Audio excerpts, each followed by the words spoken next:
একটা প্রশ্নে আমরা খুব বেশি আটকাই, সেটা হচ্ছে কোয়ান্টাম সংখ্যা দেওয়া থাকলে পর্যায় সারণীতে একটা মৌলের অবস্থান কিভাবে নির্ণয় করতে হয় এবং মৌলটা কিভাবে চিহ্নিত করতে হয়। গ্রুপ এবং পর্যায়ে দেওয়া থাকলে আমরা অনেকেই পারি, কিন্তু কোয়ান্টাম সংখ্যা দেওয়া থাকলে সেক্ষেত্রে আমরা প্রবলেমে পড়ে যাই যে একটা মৌলের অবস্থান কোয়ান্টাম সংখ্যা দিয়ে কিভাবে নির্ণয় করা যায় বা একটা মৌলকে কিভাবে চিহ্নিত করা যায়। তো চলো আমরা এখানে কোয়ান্টাম সংখ্যার যে মানগুলো দেওয়া আছে সেই অনুযায়ী আমরা এখানে যে চারটা মৌল আছে, ধরে নাও এটা এ মৌল, এটা বি, এটা সি, এটা ডি, এই চারটা মৌল আমরা এখানে কোয়ান্টাম সংখ্যা দেওয়া আছে আমরা চিহ্নিত করব, ঠিক আছে। তো প্রথম মৌল এ এর জন্য আমরা যদি একটু কোয়ান্টাম সংখ্যার মানগুলো দেখি, দেখো প্রধান কোয়ান্টাম সংখ্যার মান কত? 3, তাহলে 3 নম্বর শক্তি স্তরে এটার ইলেকট্রন বিন্যাস শেষ হয়েছে। এগুলো হচ্ছে সর্বশেষ ইলেকট্রনের চারটা কোয়ান্টাম সংখ্যার সেট এখানে দেওয়া আছে, প্রত্যেকটা মৌলের শেষ ইলেকট্রনটার কোয়ান্টাম সংখ্যার সেট দেওয়া আছে। তো আমি শেষ ইলেকট্রনটা এ মৌলের জন্য আমরা যদি বলি প্রধান কোয়ান্টাম সংখ্যার মান যেহেতু 3, তার মানে এটা প্রধান শক্তি স্তর 3 নম্বরে আছে, তাহলে 3 নম্বর শক্তি স্তরে এই লাস্ট ইলেকট্রনটা আছে। এখন আসি 3 নম্বর শক্তি স্তরের জন্য সহকারী কোয়ান্টাম সংখ্যার মান কত দেওয়া? 0। তো সহকারী কোয়ান্টাম সংখ্যা যদি 0 হয় তাহলে সেটা কোন অরবিটাল নির্দেশ করে? নিঃসন্দেহে এস অরবিটাল। তার মানে 3 নম্বর শক্তি স্তরের এস অরবিটালে এর লাস্ট ইলেকট্রনটা আছে। তাহলে অরবিটাল আমরা নির্ণয় করলাম। এবার আসি চুম্বকীয় কোয়ান্টাম সংখ্যা। আমরা জানি সহকারী কোয়ান্টাম সংখ্যার মান 0 হলে ম্যাগনেটিক কোয়ান্টাম সংখ্যাও 0 হয়, ঠিক আছে। কিভাবে? ম্যাগনেটিক কোয়ান্টাম সংখ্যার মান কি আমরা জানি? ম্যাগনেটিক কোয়ান্টাম সংখ্যার -L থেকে +L পর্যন্ত হয়, ঠিক আছে।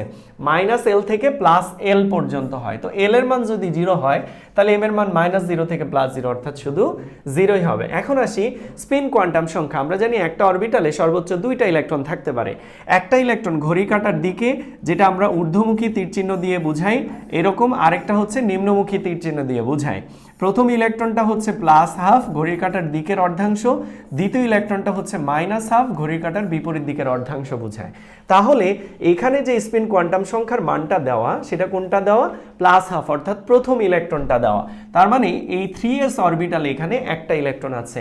তাহলে 3s1 যদি হয়, তার আগের ইলেকট্রন বিন্যাসটুকু যদি আমরা করি, তাহলে এখানে আমরা পাবো 2p6, 2s2 এবং 1s2।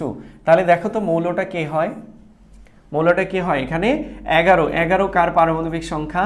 সেটা হলো সোডিয়াম। তার মানে এই মৌলটা হলো সোডিয়াম। ক্লিয়ার? এইভাবে আমরা চলো বি মৌলটার অবস্থান বা বি মৌলটা চিহ্নিত করি। তো বি মৌলটার ক্ষেত্রে দেখো এখানে দেওয়া প্রধান কোয়ান্টাম সংখ্যার মান কত? 4। তাহলে আমরা বুঝবো যে এটা লাস্ট 4 নম্বর শক্তি স্তরে ইলেকট্রন বিন্যাস শেষ হচ্ছে। এবং 4 এর জন্য এখানে সহকারী কোয়ান্টাম সংখ্যার মান কত দেওয়া? 1 দেওয়া। আচ্ছা, সহকারী কোয়ান্টাম সংখ্যার মান 1 হলে সেটা কোন অরবিটাল নির্দেশ করে? সেটা হচ্ছে 4p অরবিটাল নির্দেশ করে। 1 এর জন্য p অরবিটাল। দেখো আমি আবার একটু ভ্যালুগুলো লিখি, যদিও তোমরা জানো। s অরবিটালের জন্য l এর মান 0, p এর জন্য l এর মান 1, d এর জন্য l এর মান 2 এবং f অরবিটালের জন্য l এর মান 3 হয়, ঠিক আছে। তাহলে এখানে আমাদের l এর মান কত দেওয়া? 1 দেওয়া। 1 দেওয়া মানে হচ্ছে আমরা ধরে নিব এটা p অরবিটাল। ওকে, তাহলে p অরবিটাল যদি হয়, এটা দেখো p অরবিটাল আমরা জানি ম্যাগনেটিক কোয়ান্টাম সংখ্যার মান। p অরবিটালের জন্য l এর মান 1। তো l এর মান যদি 1 হয় তাহলে m এর মান হচ্ছে -L থেকে +L। তাহলে -L মানে হচ্ছে l এর মান কত? 1। তাহলে -1 থেকে +1, -1 থেকে +1 পর্যন্ত কয়টা সংখ্যা? 3টা। -1, 0 এবং +1। তো এখানে কোন অরবিটালটা বা কোন মানটা দেওয়া ম্যাগনেটিকের? সেটা হচ্ছে লাস্ট, অর্থাৎ +1।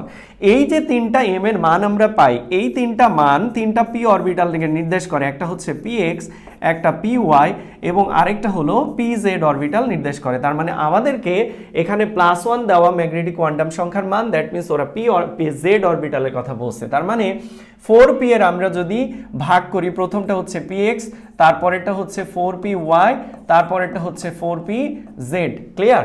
আচ্ছা, এবার আসি স্পিন কোয়ান্টাম সংখ্যার মান কত দেওয়া? +½ তো আমরা যখন ইলেকট্রন দেই, প্রত্যেকটা অরবিটালে প্রথমে একটা করে ইলেকট্রন দিতে থাকি। যেই ইলেকট্রনটা ঘড়ির কাঁটার দিকের অর্ধাংশ, আমরা একটু আগে বললাম যে একটা অরবিটালে যে 2টা ইলেকট্রন থাকে, একটা ঘড়ির কাঁটার অর্ধেক অংশে +½ আর একটা ঘড়ির কাঁটার অর্ধেক অংশে বিপরীত দিকে অর্ধাংশ, সেটাকে -½ দিয়ে প্রকাশ করা হয়।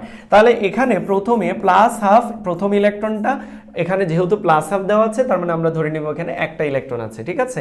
তারপরে যদি মাইনাস হাফ দেওয়া থাকে তাহলে আমরা ধরে নিব যে বিপরীত স্পিনের ইলেকট্রনটাও এখানে আছে। তাহলে যেহেতু এখানে প্লাস হাফ দেওয়া, আমরা ধরে নিলাম যে এখানে পি অরবিটালে একটা করে ইলেকট্রন আছে। তো কোন অরবিটালের একটা ইলেকট্রন, সেটা হচ্ছে পি জেড এর কথা বলছে, এই যে পি জেড এ একটা ইলেকট্রনের কথা বলছে।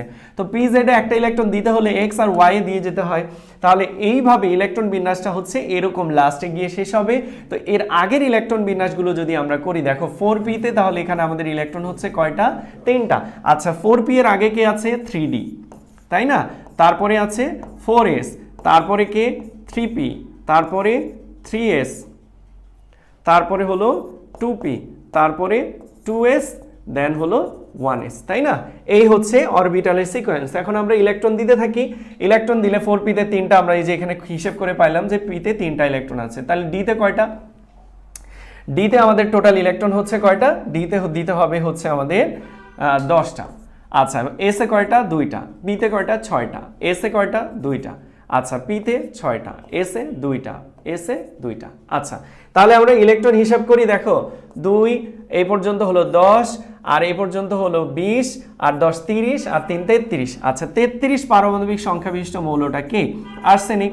তার মানে বি মৌলটা হলো আর্সেনিক। এইভাবে কোয়ান্টাম সংখ্যার সাহায্যে আমরা একটা মৌলকে চিহ্নিত করতে পারি। তো বাকি যে দুইটা মৌল, এই দুইটা মৌল তোমরা চিহ্নিত করে কমেন্টে জানাবা।